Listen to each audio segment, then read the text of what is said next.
Poslovni avto leta. 5. mesto. Jaguar XE. Angleški Jaguar se je po nekaj letih odsotnosti vrnil v razred srednje velikih limuzin. Najmanjša mačka je v celoti na novo zasnovana 4,67 metra dolga limuzina s pogonom na zadnje kolesa in lahko zgradba karoserije, ki v 75% sestavlja aluminij. X je dokazuje, da si je precej dobro nabrusil kremplje za boj s priznano nemško premijsko trojico.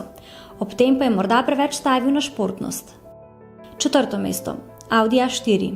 Oblikovno zadržan, tehnično pa izjemen, Audi A4 postavlja nova merila poslovnega razreda. Vozi se v smeri avtonomne vožnje, bere prometne znake in se prilagaja omejitvam. Brezhiben je tudi po tehnični plati, zelo samozavesten pa pri ceni. 3. mesto. Toyota Avensis. Toyota je z Avensisom ubrala srednjo pot. Poslovnež ni povsem nov, a je dovolj svež, da se lahko meri s tekmici novejšega letnika in da lahko pričakujemo vztrajanje pri visoki vrednosti rabljenega avta. Je ena najboljših izbir na trgu, ne pa tudi najbolj čustvenih. 2. mesto. Škoda Superb. Škodina admiralska ladja Superb je bila vselej radodarna s prostorom.